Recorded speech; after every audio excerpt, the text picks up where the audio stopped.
Welcome back to the LFCMD. Today we've had some interesting breaking news from both Fabrizio Romano and David Oinstein regarding Alexander Isaak in his connection to a move to Liverpool. Now the news is that Liverpool have made club-to-club contacts directly with Newcastle to speak about the potential of signing Alexander Isaak. Now this is interesting for a few reasons.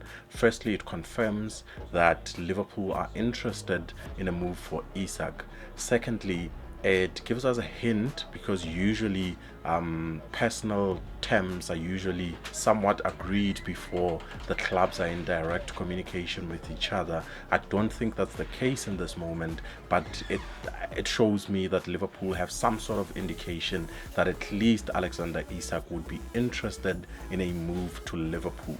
Now, this is not a bid that has went in. It is literally just that the clubs have started speaking about it, or that Liverpool have sent some sort of inquiry about Alexander Isaak's potential move to Liverpool directly to Newcastle.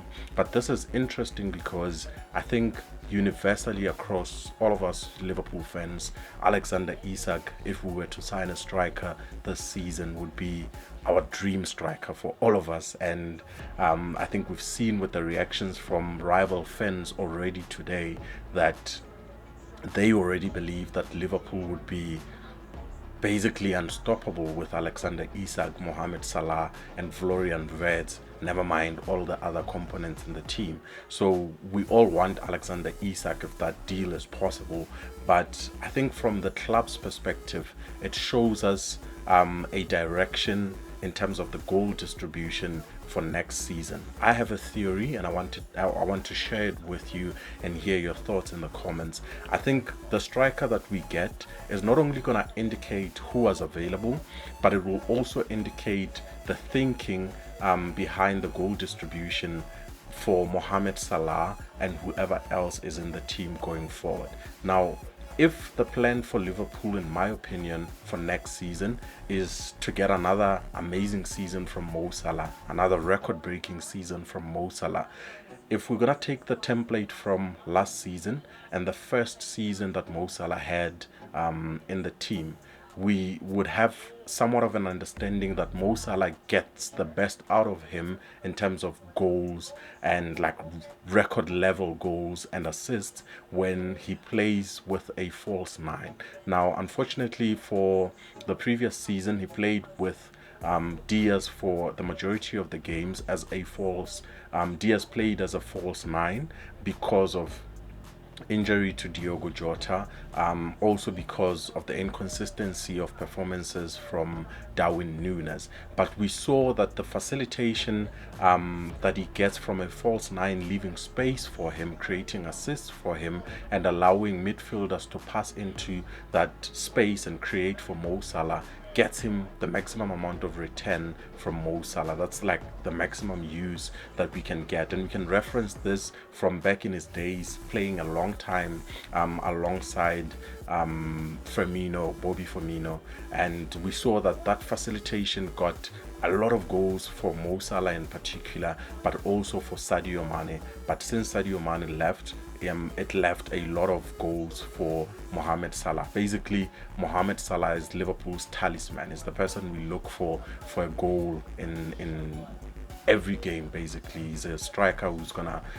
create a goal or score a goal himself almost in every game if you look at the numbers. And in a lot of teams, usually that role goes on to the number 9. So whoever we approach will show us whether we're looking to say Mohamed Salah is getting on in terms of age, and the hierarchy at Liverpool perhaps don't believe that Mohamed Salah can consistently get those record amount of goals in the 2 coming seasons that we have him on contract for, or if we get a false 9 type of number 9, or a facilitator type of number 9, like the likes of Ekitike or Benjamin Sesko that we've also been linked to by mostly their agents.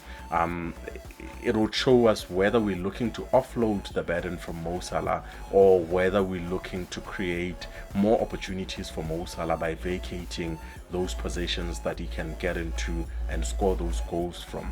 And I don't think the signing of Alexander Isak, if it goes on, which I hope it does, necessarily means that we not going to see a good return from Mo Salah. But I think it is difficult in a team for basically two or more players to have record-breaking numbers in the same season. I think if we look at the example of Haaland, when he got into the Man City team, he was basically their talisman. He was the person who got the record numbers of goals, and we didn't really see somebody from the same team getting the same amounts. Now, this is not impossible because we've seen in the past, especially in the competition between Sadio Mane and Mohamed Salah, they would both literally go for the golden boot together, and those numbers can be achieved, but it's a very difficult thing to get out of a team because usually the patterns of play in a team facilitate movements to create space for one person to be the one finishing. And I think we know in the Liverpool team, most of the play goes either when it goes directly through diagonals, the aim is to get it out to the wings and to create goals from there. We don't really expect Mo Salah to pass or square the ball when he's out on the wing, even though he's starting to become more of an assisting force in the past 2 seasons. But most of the time when he has the ball, we know our eyes light up and we expect him to create a goal. Now, with Alexander Isak in the team, now the team will either shift their focus and Mo Salah would take on more of a goal creator instead of a goal scorer, even though he would still score some goals himself. But I think he would get less return. We'd see a lower return from Mo Salah in terms of goals and maybe see a higher return in terms of assists,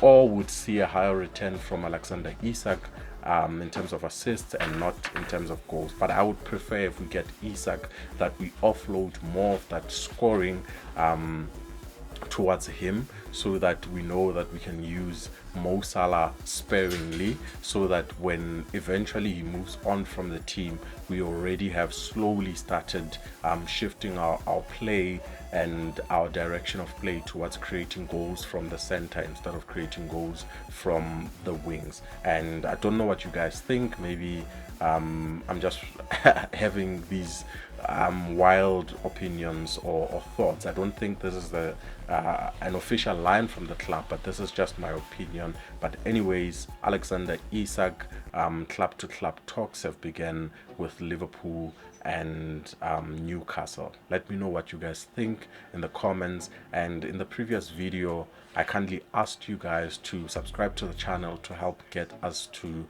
100 subscribers before the beginning of the season, and we're already at 80 plus subscribers and we're way off before the beginning of the season. So a massive shout out to you guys, to everyone who's subscribed and everyone who's giving this channel a chance. Let us know what type of content you'd like to see, and we'll tailor more content towards what engages you and what makes you feel entertained, if it's entertainment that you're looking for, or if it's analysis that you're looking for, or if it's engaging content that you're looking for. So thank you to everyone who subscribed. If you're watching and you're still not subscribed, please subscribe to the channel.